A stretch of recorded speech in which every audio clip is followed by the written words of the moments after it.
Okay, so I'm just gently softening the cauliflower and the broccoli. I'm going to add it to the salad, but I didn't want it super raw and too crunchy because, yeah, my teeth aren't what they used to be.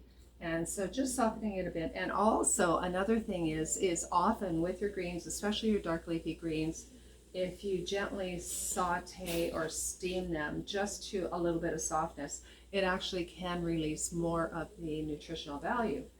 That's especially so with, like, I've got a little bit of kale in here. You can do that with Swiss chard or collard greens. And so I'm just going to turn this off.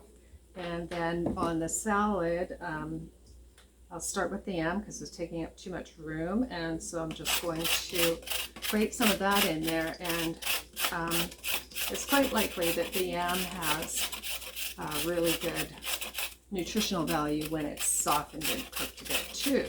I mean, there's something to be said for raw food, and there's something to be said for food that's been just lightly, kind of steamed and softened up. So I'm going to do this the same with the carrot. And you won't know the difference between the carrot and the yam, except for flavor. So I'm going to put my weight into that and get that carrot in there. Gives nice color, of course, good for your eyes, all those kinds of things that everybody knows. And I think that's about it for the carrot. Okay, and then what I'm going to do for the asparagus is I did not spray these. I spray them with vinegar just to disinfect any bacteria. So I'm just going to give these a little spray. And when you're spraying with the vinegar, and then I'm rinsing it. When you spray with the vinegar, I usually let it sit a few more minutes, but we're doing a video here, so I'm sure that's good enough. And when you spray with the vinegar, the other thing that it does, I should maybe use a knife. I am so not a professional cook, and that's easy to tell in all of my videos. I just like to make healthy food, and people ask how I make what I make that's so healthy, and forgot to do the thing. Usually I do this. I'm sure there's a professional, way more professional way of doing it, but anyway, this is what we're doing, and we are just going to get that asparagus in, and probably the asparagus would have been good sauteed like that too, but anyway, it'll add some crunch, and it's good to have the raw flavors. It's good to switch it up all the time, sometimes sauteed, sometimes raw. So there's that. I'm going to put that in. Also have some marinated artichokes. So what I do with these, I don't put the ends in. What I do with these is I rinse them in hot water. I have, what do you call it? Sauteed artichokes. No, marinated artichokes. And just going to put the soft pieces in. And so I run them under hot water to remove the oil, because they come in that olive oil, and I don't know, I mean, sometimes I feel like you just can't be that pure. And sometimes the flavor is worth sacrificing a little bit, but you try and clean it up the best you can.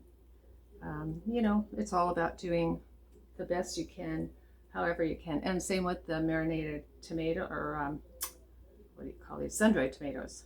Marinated artichokes and sun-dried tomatoes, that's what it is. So these guys, that's going to be really nice in there. I don't want to add too many of these sun-dried tomatoes because it might be too strong. I've actually dehydrated my own tomatoes, and they taste just like sun-dried, and would have probably been a way better idea, but I just wasn't thinking about those right now. I usually do, but I didn't. So we have all of this. What I'm going to do also is just rinse my hands off for a minute, because they still have a tiny bit of oil on them. Not that that's going to hurt anything. And then we're going to throw this in here, and that's going to be really good with the kale. It's just a little bit of kale and some broccoli and cauliflower, and it's steaming a bit, and I don't want to I don't want to ruin my sauerkraut. I'm going to put some of my homemade sauerkraut in here.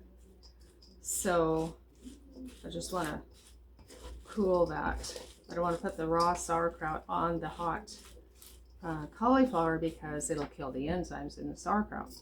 So the sauerkraut here, this is my homemade, that I make homemade sauerkraut. This holds 1 whole head of cabbage, and I put in 1 carrot and 1 onion. And then what I do is just put in, this has been kept in the fridge. This was, oh gosh, probably a couple months old in the fridge. It'll last a really long time in the fridge. So you can add your homemade sauerkraut to it too for the beneficial probiotics and enzymes. And so just going to put this back in the fridge. And then what I'm going to add to this is a, I was thinking of adding some peppers, but anyway, I won't bore you too much. You can add whatever you want. But what I'm going to do is take what you do is you can take a little jar like this. You can put, either you can put maple syrup in it. You could actually put a little bit of homemade jam in it. Add some apple cider vinegar, olive oil, garlic, all those kinds of things. Shake it up and pour that over. You could add a little bit of, I don't use regular mayonnaise, but I use like a veganaise. And it's really, really good for homemade salad dressing. So it's kind of nice because if you eat this right away, the cauliflower and the broccoli is a little bit warm, which makes it really nice. So there we go.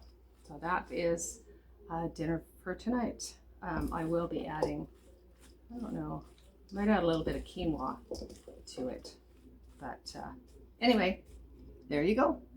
If you want to check out more of my quick, easy, crazy food videos by a non-professional cook, go to georginasir.com.